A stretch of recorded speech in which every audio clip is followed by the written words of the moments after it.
Hello guys, आज जो topic हम लोग डिस्कस करने वाले हैं वो है क्लास। क्लास क्या होता है? एक ऐसा कमरा जिसमें हम सारे स्टूडेंट्स को बैठा के टॉर्चर करते हैं लीगली। नहीं, वो वाला क्लास नहीं। I am talking about the class in Java. Java class क्या होता है? तो जब भी मैं किसी से पूछता हूँ कि what is a class in Java, हमेशा आपका आंसर होता है सिर्फ दो वर्ड्स में। या तो आप बोलते हो इसको ब्लूप्रिंट, या तो आप इसको बोलते हो प्रोटोटाइप, जो कि सही है बट बहुत ही इनकम्प्लीट है। तो आज के इस ट्यूटोरियल में हम लोग क्लास को एक्सप्लोर करने की कोशिश करेंगे बहुत नज़दीक से, और हम ये देखने की कोशिश करेंगे कि कौन सी रियल वर्ल्ड एंटिटी है जिसे क्लास को बेस्ट एक्सप्लेन करा जा सकता है बहुत आसान तरीके से, और कौन कौन से हिडन ट्रूथ होते हैं क्लास के जो आपके साथ डिस्कस नहीं करा जाता।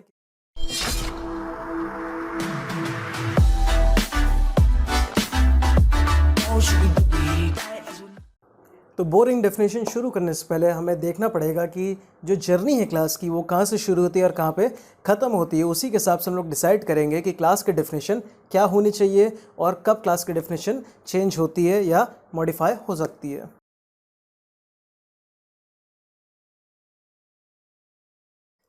तो इस डायग्राम के अकॉर्डिंग आप बहुत ईजिली देख सकते हो कि क्लास की जर्नी शुरू होती है सोर्स कोड से और ये ख़त्म होती है JVM के लोड होने पे, राइट। बिकॉज JVM में क्लास जब एक बार लोड हो जाती है तो वहाँ से life of an object start होता है। और सबको पता है कि जावा is object oriented programming language. तो ज़्यादातर जो काम होता है या 99.9% जो हम काम करते हैं प्रोग्राम के अंदर रनिंग स्टेट में, वो होता है ऑब्जेक्ट टॉकिंग ऑब्जेक्ट। मीन्स हम ऑब्जेक्ट को अलाइव करते हैं, उसके बाद सारा काम ऑब्जेक्ट से कराते हैं, दूसरा ऑब्जेक्ट उससे इन्फॉर्मेशन लेता है। लेकिन उस स्टेट को स्टार्ट करने से पहले हमारा पूरा का पूरा फोकस जो रहता है वो रहता है क्लास पे।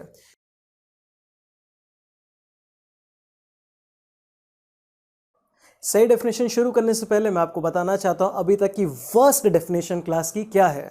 वो है ग्रुप ऑफ ऑब्जेक्ट्स। तो अभी हम देखेंगे कि वर्स्ट क्यों है। तो अगर हम बात करें नॉन ऑब्जेक्ट ओरिएंटेड कॉन्सेप्ट की, कंटेनर का मतलब होता है कि जो भी आप लिख रहे हो वो सब क्लास के अंदर रहेगा। जावा में आप क्लास के बाहर कुछ भी नहीं लिख सकते। अगर आपको एक लाइन का स्टेटमेंट भी स्टार्ट करना है, लिखना है, तो आपको उसको क्लास के अंदर ही डालना पड़ेगा। It's like a bucket that contains everything, so it is a basically a container.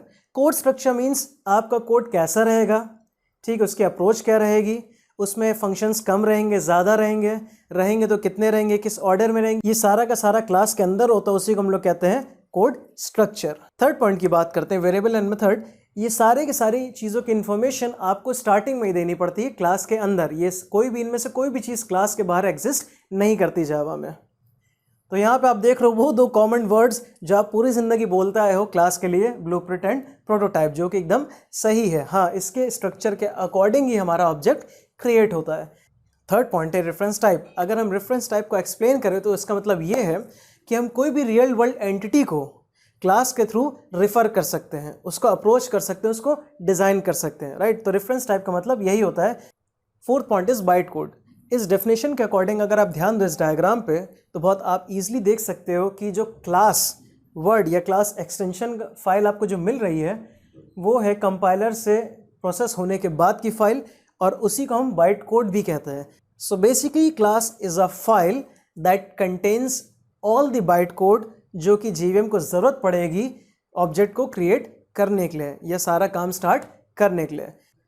तो ये सारी डेफिनेशन सुनने के बाद हमें बहुत ईजिली समझ में आ रहा है कि क्लास की मदद से ऑब्जेक्ट क्रिएट होता है। लेकिन क्या क्लास को ग्रुप ऑफ ऑब्जेक्ट्स बोलना सही है? इसको हम लोग कंपेयर कर सकते हैं एक रियल लाइफ सिनेरियो के साथ। Supposingly a mother dog gives birth to 6 puppies. तो क्या आप मदर डॉग को ग्रुप ऑफ पपीज़ बोलने लग जाएंगे? The answer is no, right. वैसे ही क्लास की मदद से ढेर सारे ऑब्जेक्ट बनते हैं, लेकिन क्लास को हम ग्रुप ऑफ ऑब्जेक्ट्स नहीं बोल सकते।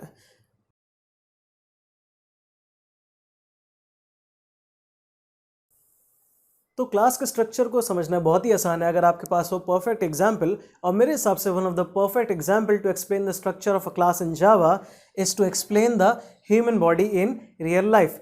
अगर रियल लाइफ की बात करें तो ह्यूमन बॉडी के अंदर कई ढेर सारे सिस्टम्स होते हैं, और ये सारे सिस्टम्स जब चलते हैं सही तरीके से तो ह्यूमन एक अलाइव पर्सन माना जाता है। तो उससे हम लोग ह्यूमन बॉडी ना बोल के उससे हम लोग एज अ पर्सन एज्यूम करते हैं, उस पर्सन का भी अपना कुछ नाम होता है। So this is actually the dead state and this is the alive state.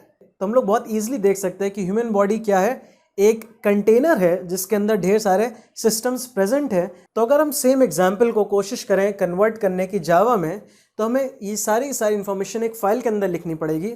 उस फाइल को हम लोग कहते हैं सोर्स फाइल। यहाँ पे जो चीज़ ध्यान देने वाली है वो ये है कि जो सोर्स फाइल है वो क्लास फाइल नहीं होती है। इसका मतलब ये है कि जो सोर्स कोड है वो अभी क्लास के स्ट्रक्चर को डिफाइन करा रहा है। इसका मतलब हम क्लास के डेफिनेशन को डिफाइन कर रहे हैं, ये अभी तक क्लास में कन्वर्ट नहीं हुआ है। तो जब भी हम क्लास के स्ट्रक्चर को डिज़ाइन करते हैं, सबसे पहली चीज़ हमें देखना पड़ता है कि हम उस क्लास को क्या नाम देंगे, राइट।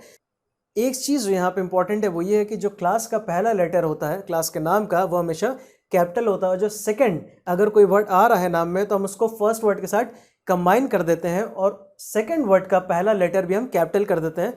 और इस प्रोसेस को हम कहते हैं कैमल केसिंग। तो अगर आपको नाम देना है ह्यूमन बॉडी, तो ह्यूमन और बॉडी के बीच में गैप नहीं होना चाहिए। आप दोनों वर्ड को कंबाइन कर दो और नेक्स्ट वर्ड का फर्स्ट लेटर भी कैपिटल कर दो। ये कैमल केसिंग की वजह से बी कैपिटल है, बट ये रूल है। एच जो कैपिटल है वो रूल की वजह से, बिकॉज जो क्लास का नाम है उसका पहला लेटर हमेशा कैपिटल होता है। कर्ली ब्रैकेट ओपन होने के बाद जो सबसे पहला इंपॉर्टेंट फंक्शन जो हमारे लिए लिखना ज़रूरी है, जिसकी वजह से जीवीएम क्लास को रन करता है, वो है मेन फंक्शन। तो ह्यूमन बॉडी के केस में सर्कुलेटरी सिस्टम की वजह से बाकी सारे सिस्टम रन होते हैं। क्लास के केस में मेन की वजह से सारे के सारे सिस्टम्स या सारे के सारे मेथड को पावर मिलता है और उनकी फंक्शनिंग स्टार्ट होती है।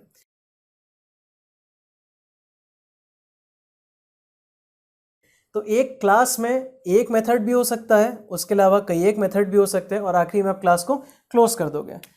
तो स्ट्रक्चर देख के हमें बहुत इजीली समझ में आ रहा है कि source code contains class, class contains methods, methods contains statements.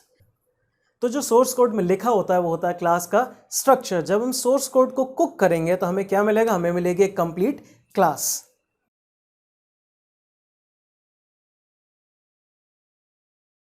Compiler के बिना सोर्स कोड को क्लास फाइल में कन्वर्ट नहीं करा जा सकता। इसका मतलब कंपाइलर ही वो एंटिटी है, वो पीस ऑफ सॉफ्टवेयर है जो कि हमारे .java एक्सटेंशन को सही तरीके से कन्वर्ट करता है क्लास फाइल में।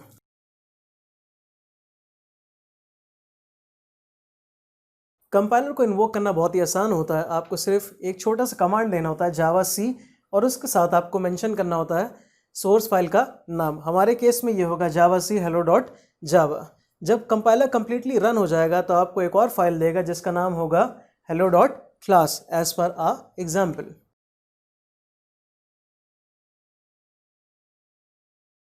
The answer is yes. जो क्लास फाइल हमें जनरेट होकर मिलती है उसी के अंदर पूरा का पूरा बाइट कोड लिखा होता है सही फॉर्मेट में।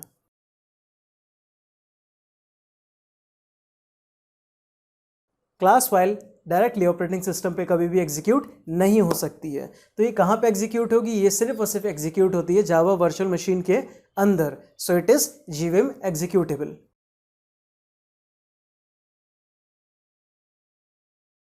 तो हमारे प्रीवियस केस में हमने एक ह्यूमन बॉडी नाम का स्ट्रक्चर डिफाइन करा था। तो हमने स्ट्रक्चर को जो नाम दिया था वो हमने स्टार्टिंग में लिखा था क्लास ह्यूमन बॉडी।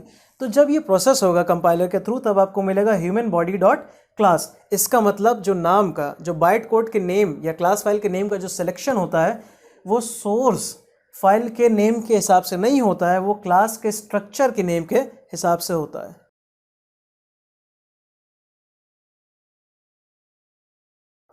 इस पर्टिकुलर एग्जाम्पल को ध्यान से देखें तो यहाँ पे सोर्स फाइल तो सिर्फ एक है, लेकिन यहाँ पे क्लास डेफिनेशन दो हैं एक ही फाइल के अंदर। इसका मतलब जब कंपाइलर इसको प्रोसेस करेगा तो आपको मिलेगी दो सेपरेट क्लास फाइल, और जो उसका नाम होगा वो स्ट्रक्चर के अकॉर्डिंग चूज़ करा जाएगा। अगर आपने यहाँ पे लिखा है क्लास ह्यूमन, तो पहली फाइल का जो नाम होगा क्लास फाइल का, उसका नाम होगा ह्यूमन डॉट क्लास। अगर आपने लिखा नेक्स्ट में बॉडी, क्लास बॉडी, तो यहाँ पे नाम हो जाएगा बॉडी डॉट क्लास। तो इसका मतलब ये है कि जितनी आप क्लास डेफिनेशंस दोगे सोर्स कोड के अंदर, उतने ही number of separate files compiler आपके लिए क्रिएट करता रहेगा।